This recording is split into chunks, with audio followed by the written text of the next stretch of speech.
Esse é o Ancapso e nós vamos falar agora sobre o caso da Flávia Magalhães, que tem duas novidades muito interessantes, né? A primeira é que a gente ficou sabendo agora que o motivo todo do Alexandre de Moraes ter perseguido ela, a gente acreditava, né? Eu acreditava, inclusive, que era por causa de críticas às urnas eletrônicas, né? Porque esse foi o motivo pelo qual o Alexandre de Moraes passou a perseguir a maior parte das pessoas nas redes sociais aí, acusando elas de golpe de Estado. Supostamente, na cabeça do Alexandre de Moraes, criticar urna eletrônica é golpe de Estado. Mas não foi isso não. O caso da Flávia Magalhães, segundo a gente fica sabendo agora, porque os autos agora foram abertos para as defesas, né? A acusação contra ela, ou a coisa toda começou por um tweet em que ela acusou Alexandre de Moraes de ser advogado do PCC e ter ligação, ter entrado num presídio, falado com Marcola e não sei o que lá. Existe um questionamento já antigo na vida do Alexandre de Moraes, antes dele ser ministro, de que ele teria de fato ligação com o PCC. Mas a gente sabe que, pelo menos, as evidências que a gente tem, ele não teria nada apontando nesse sentido. Mas não deixa de ser estranho o fato de alguém acusar ele disso e ele acusar a pessoa de golpe. Porque, assim, ele poderia acusar a pessoa de crime contra a honra, né? De calúnia, injúria, difamação, enfim. Poderia acusar desse tipo de crime, mas não de golpe. Isso não é golpe, você fala. Mesmo que seja uma acusação injusta contra ele, supostamente, eu não sei, né? Aliás, o fato dele fazer isso contra essa moça me faz crer que ele está muito incomodado com essa acusação, né? Excepcionalmente incomodado com essa acusação. Será que isso significa que tem alguma coisa de verdade nisso daí? Né? Fica estranho, porque existem mecanismos para esse caso. Ele poderia ter aberto uma denúncia, feito uma queixa, né, contra ela por calúnia, injúria, difamação. Vamos entender esse caso aqui e vamos falar também sobre o caso do Elon Musk, que botou a equipe de advogados à disposição dela, o que é uma coisa muito positiva. Essa notícia foi sugerida por Ninguém Indica Mais Que o Peter, fã da Miku Nerdola e várias outras pessoas. Obrigado aí ao pessoal que sugeriu notícias lá no nosso site, no visãolibertaria.com. E obrigado a você que está assistindo o nosso vídeo. Se você gosta do nosso conteúdo, por favor, deixe o seu like e se inscreva aqui no canal, né? Então, olha só, saiu esse vídeo aqui que chamou muita atenção, né? Não foi só esse aqui não, ela falou também em outras entrevistas, né? A Flávia Magalhães deu entrevistas para várias pessoas, falando que ela está sendo perseguida por Moraes por publicar uma informação que ela obteve de 3 generais, a de que Moraes teria supostamente se encontrado com Marcola em um presídio, né? E, bom, ela não diz quem são os generais, e tudo bem, ela pode estar fazendo um trabalho de jornalista, a fonte dela é essa, ela publicou a informação que ela recebeu, e, eventualmente, essa informação pode ser caluniosa, pode ser mentirosa, pode ser, não sei, eu não tenho informação nenhuma nesse caso aqui, né? Mas o que chama a atenção é justamente o fato do Alexandre de Moraes ter aberto essa ação, ter colocado ela na ação do golpe, acusado ela de golpe de Estado, por ela ter falado isso, porque, bom, isso pode ser enquadrado como um crime contra a honra? Em tese pode, né? Crimes contra a honra, vocês sabem, é calúnia, injúria e difamação, está aqui no Código Penal. Aqui, ó, caluniar alguém imputando-lhe falsamente algo definido como crime. Bom, o Alexandre de Moraes se encontrar com Marcola numa prisão em Brasília seria um crime? Não sei nem se seria um crime, porque, né, depende da conversa que eles tiveram lá. Em princípio, não, né? Mas poderia ser difamação, difamar alguém imputando-lhe ato ofensivo à sua reputação. Poderia ser uma injúria também, ofender a dignidade ou o decoro da pessoa. Vocês sabem que eu, como libertário, eu sou contra esse conceito de crimes contra a honra, né? A sua honra não pertence a você, pertence às outras pessoas. Então, isso não seria um crime, mas, de qualquer forma, na lei brasileira é assim que está escrito, né? E esse caso aqui é um caso muito simples. Você pode vir aqui, ó, aqui diz que nos crimes previstos nesse capítulo se procede mediante queixa. Ou seja, são crimes de ação privada, não precisa nem do Ministério Público. Você mesmo inicia a ação ao prestar uma queixa contra a pessoa, né? Então, ele poderia ter feito isso, bastava prestar uma queixa contra a Flávia Magalhães, né? E daí proceder da forma correta. Ele já fez isso aqui. Aqui, ó. Justiça condena criminalista que acusou Moraes de ser advogado do PCC. Então, ele entrou com uma queixa-crime contra o cara, o advogado criminalista Celso Machado Vendramini, ele teve que indenizar o Alexandre de Moraes R$ 50 mil por danos morais, por conta de ter chamado ele de advogado do PCC, né? E, bom, a Flávia Magalhães falou também, essa velha ligação do Alexandre de Moraes com o PCC, que já tem há muito tempo essa discussão, eu não sei se é verdade ou se é mentira, mas o que eu sei é o seguinte, o próprio Moraes, ele negou proximidade com o PCC e disse o seguinte, que o que aconteceu é que, olha só, segundo o próprio Alexandre de Moraes, isso aqui é da época que ele estava sendo sabatinado no Senado para se tornar ministro do STF, E aí essa acusação que já existia há muito tempo, essa acusação de ligação dele com o PCC, ele trouxe essa ligação e falou o seguinte, olha só, segundo Moraes, o escritório do qual ele era sócio representava uma cooperativa de transportes que emprestou uma de suas garagens para um evento político. Compareceram nesse evento político 2 pessoas que eram investigadas por relação com o PCC. De acordo com Moraes, o escritório não tinha conhecimento do evento ou da presença dos investigados. É importante notar que, mesmo que tivesse conhecimento, o escritório de advocacia advogar para alguém não é crime, né? Ou seja, um advogado ou um escritório de advocacia pode defender o PCC, não tem nada de errado nisso. Não é criminoso. Mesmo o criminoso mais vil no mundo, ou aqui no Brasil, ele tem o direito de ser representado por um advogado. Esse advogado vai defender o criminoso. Quer dizer que o advogado é criminoso? Que o advogado gosta do criminoso? Que o advogado apoia o criminoso? Não, a atividade de advogado é independente de qualquer coisa com um crime em questão. Um advogado pode defender o criminoso mais vil do mundo, não quer dizer que esse advogado goste do criminoso ou que ele apoie o criminoso. Não, ele está defendendo o criminoso, é um direito que tem dentro do devido processo legal, né? Então, mesmo que, por hipótese, o escritório do Alexandre de Moraes estivesse representando o PCC diretamente, isso não significa que seja algo errado.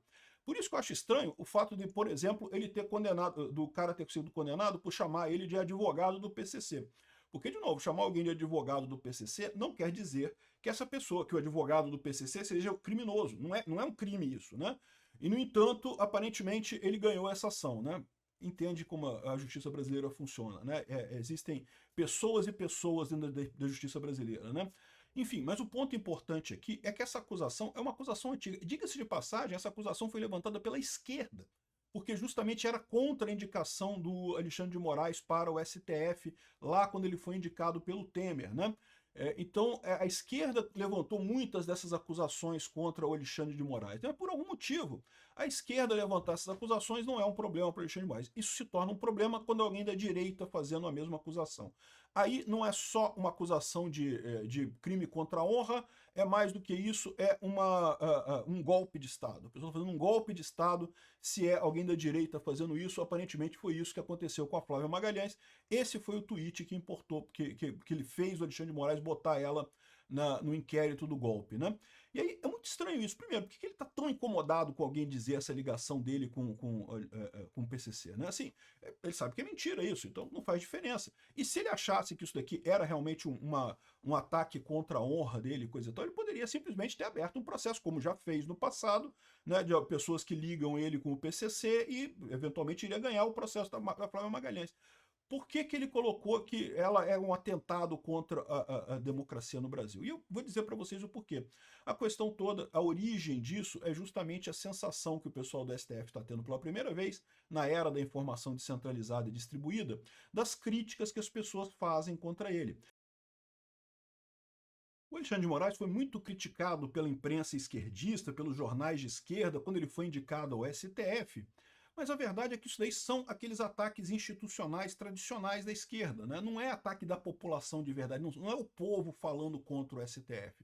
Qual que foi o problema que o STF enfrentou de fato? Quando o Bolsonaro assumiu o governo, ganhou a eleição, assumiu o governo, o Bolsonaro quis implementar a pauta dele, que incluía, por exemplo, liberação de armas e outras pautas. Só que o pessoal começou a perceber o seguinte, o Bolsonaro botava a lei de acordo com que ele tinha sido eleito para isso, né? O Bolsonaro foi eleito para facilitar o acesso às armas, então logo que ele entrou, ele fez um decreto que facilitava o acesso às armas, dentro do limite lá da presidência da República. Imediatamente o STF agiu como, não, que é proibido, não pode, que tem que anular isso tudo, não sei o que lá, e anularam a lei, os decretos do Bolsonaro, tudo, porque, ou seja, e aí o povo ficou ofendido com isso, por quê? Porque, caramba, a gente elegeu o Bolsonaro exatamente para isso, e agora o STF diz que não pode, então por que está elegendo o presidente? Se tudo vai ser bloqueado pelo STF, né? Esse sentimento que surgiu neste momento é a explicação perfeita de por que as pessoas se revoltaram contra o STF, começaram a criticar muito o STF, e veio nessa briga desde então. O STF não estava acostumado a ser criticado pelo povo de verdade. O STF nunca teve uma proximidade com o povo, porque também não tinha as redes sociais, então você nunca tinha essa ligação direta com o povo. Quando o STF percebeu isso, percebeu o quanto é odiado pelo povo brasileiro, ficaram assustados. Eles encaram como golpe as críticas que a população faz ao STF. Em última análise é isso. Isso aqui é a materialização disso que eu falo para vocês. O STF encara as críticas que as pessoas falam aos ministros como golpe de Estado, como tentativa de derrubar o STF. Ao invés de reconhecer que isso é crítica mesmo, estão criticando o STF. Pessoas comuns têm uma opinião ruim do STF, e tem até pesquisas que mostram isso muito claramente, né? Mas aí que está a internet, a informação descentralizada, ela chega nesse pessoal. Antes, o ministro falava, ele não tinha um retorno da sociedade para ele, né? Porque a televisão é um veículo de fala única, né? Os jornais tradicionais são veículos de fala única, não tem um caminho de retorno. A rede social tem caminho de retorno. Quando o Alexandre de Moraes publica alguma coisa na internet, ele tem a resposta do povo, aquilo ali. O Gilmar Mendes recebe a resposta do povo no que ele publica ali. Mesmo que eles não fiquem nas redes sociais, não fiquem no Twitter, não fiquem no Facebook, coisa e tal, as pessoas próximas deles sabem dessa reclamação. Então acabam tendo esse retorno, acaba tendo esse retorno que antes não existia. E esse pessoal ficou incomodadíssimo, porque eles acham, na bolha deles, que eles estão fazendo. Não, que arma é muito ruim, o povo quer arma, né? A população quer arma. Mas o STF acha que armas é uma coisa muito ruim, que não pode, não sei o que lá. Então eles acham que estão fazendo a coisa certa e não entendem porque estão sendo atacados. Daí que vem esse efeito dele achar que Bolsonaro tem um gabinete do ódio, que faz acusações e não sei o que lá, uma coisa estruturada, que decide atacar alguém. Não, meu amigo, é porque você está falando alguma coisa que esse pessoal é contra, eles estão te criticando, é uma crítica, né? Ah, mas tem muita gente fazendo isso. É porque tem muita gente que não gostou do que você fez, exatamente isso que acontece, né? E eu falo isso com muita tranquilidade, porque eu também já enfrentei esse tipo de coisa também. Volta e meia eu falo coisas que é a minha opinião real, e eu levo muita crítica de bolsonaristas, e tá certo, faz sentido, vocês não gostam, eu gosto, pronto, não tem nada de errado, né? Aqui tá a prisão dela, justamente por conta desse negócio aqui, o mandado de prisão dela, o que é um absurdo, né? Ou seja, esse caso dela, além de ser um caso absurdo, evidentemente, porque, de novo, se o Alexandre de Moraes tivesse se sentido insultado, ele poderia ter usado a lei brasileira. A lei brasileira já prevê o crime de calúnia, injúria e difamação, que eu acho uma besteira, mas prevê lá na lei. Era só ele ter denunciado ela, pronto, agora deixa a justiça correr nisso daí. Até porque seria o correto, né? Porque, do jeito que ele fez, ele é o juiz de um caso de alguém que ofendeu a ele. Então, que lógica tem isso? Você não pode ser um juiz de um caso que envolve você. Não deveria poder, né? O Alexandre de Moraes faz isso todo dia, né? Todos os processos que o Alexandre de Moraes está metido é contra ele mesmo. Ele brigando contra quem está atacando ele.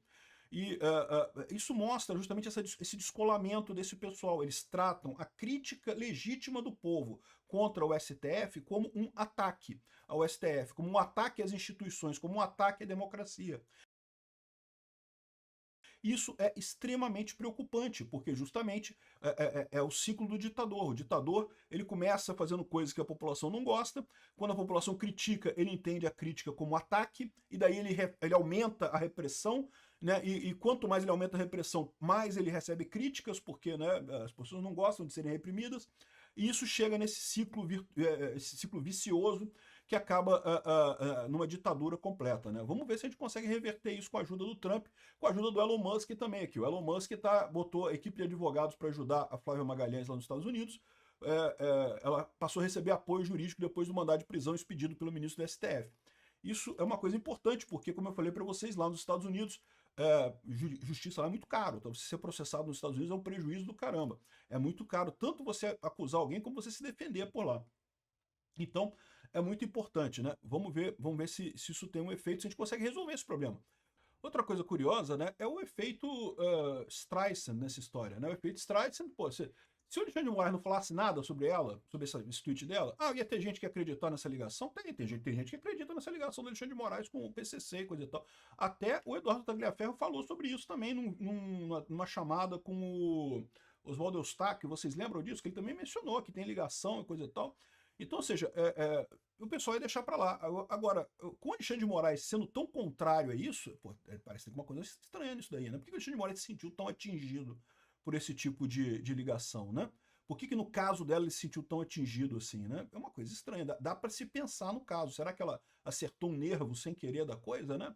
A gente fica com essa impressão, é o efeito Streisand, né? Se não tivesse feito nada, ia deixar para lá, ia sumir no meio do burburinho da internet, porque tem um monte de burburinho da internet mesmo, ninguém se importa.